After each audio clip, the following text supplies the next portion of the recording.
गिल्डो Fuchs और फारूलाल फरफरिया रात रात भर जाग के रिसर्च करते हैं। लगातार कई घंटों के रिसर्च और मेहनत के बाद आखिरकार रिसर्च का फेज 3 शुरू हो चुका है। आपको हम बता देना चाहते हैं कि यह रिसर्च का पार्ट 2 है और आपको फर्स्ट पार्ट देखना चाहिए ताकि आपको पूरा वीडियो के रोमांचक तथ्यों का पूरा मजा मिल सके। फर्स्ट पार्ट, जर्मनी के जाने माने वैज्ञानिक गिल्डो फुक्स और फारूलाल फरफरिया मिल के कड़ी मशक्कत के बाद 10 ml डोगेश भाई का मूत्र इकट्ठा करने में कामयाब हुए थे, जिसके लिए उन्होंने बहुत सारी समस्याओं का सामना किया था। यहाँ तक कि डोगेश भाई ने जर्मनी के एक कुत्ता विशेषज्ञ और महान वैज्ञानिक गिल्डो फुक्स के मुंह में भी टॉयलेट कर दिया था। और तो और डॉग यूरिन एनालाइजर मशीन जो कि 5 करोड़ का था वो भी खराब हो गया था। अब वीडियो में आगे लैब के रिसर्च फेज 3 में ये तो पता चल गया है कि कुत्ता सिर्फ सुसु नहीं करता बल्कि वह वर्टिकल टारगेटिंग करता है, यानी दीवार या खंबे को निशाना बनाता है। साथ ही एक टांग उठाने का मतलब साई-फाई थ्योरी के हिसाब से ये भी हो सकता है कि वह 5G नेटवर्क पकड़ रहा हो। हालांकि ये अभी साइंटिफिक प्रूफ नहीं है, ये बस एक अनुमान है। और एक महत्वपूर्ण बात का खुलासा हुआ है कि वो सिर्फ पेशाब नहीं करता बल्कि अपने इलाके की पहचान छोड़ने के लिए ऐसा करता है। लेकिन सबसे बड़ा सवाल अभी भी अनसुलझा है, अगर मकसद सिर्फ गंध छोड़ना ही है तो एक टांग उठाता क्यों है? यह सवाल वैज्ञानिकों की नींद उड़ा दी है। अब यह एक सिर्फ रिसर्च नहीं रहा, वैज्ञानिक समाज के लिए बहुत बड़ा चैलेंज बन गया है। गिल्डो फुक्स ने भी स्वाद विश्लेषण तकनीक में PhD कर रखा है। डॉग सुसु सैंपल का छोटा मात्रा निकाल कर परीक्षण करते हैं और उसमें मौजूद सारे केमिकल के नाम बता देते हैं और वो ये भी बता देते हैं कि कौन सा केमिकल कितनी मात्रा में मौजूद है।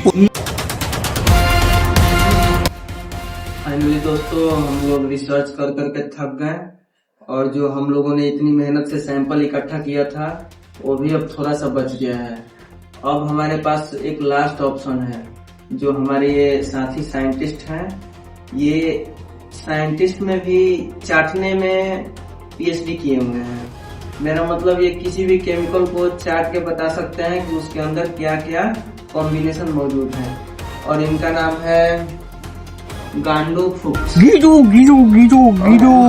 सॉरी गाइस, गिल्डो फुक्स इनका नाम है। जर्मनी के जाने माने वैज्ञानिक है। तो हम इनको देते हैं, अब देखते हैं आगे क्या होता है, आपको अपडेट करेंगे। लीजिए सर।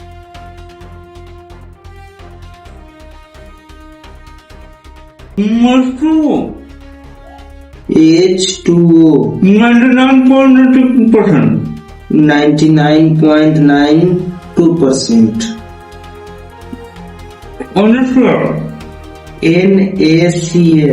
नमक जी 0.007%. H2SO4 0.028%. उन्होंने ये भी बताया कि सैंपल में यूरिया, अमोनिया, यूरिक एसिड, क्रिस्टिनिन, विभिन्न मिनरल साल्ट और पानी का उपस्थिति भी है। KMNO4 0.03. Sulphur dioxide 0.038%. लेकिन वैज्ञानिक टीम अभी भी इस निष्कर्ष को अंतिम मानने को तैयार नहीं है। हर परिणाम माइक्रोस्कोप और अन्य उपकरणों में दोबारा देखा जा रहा है।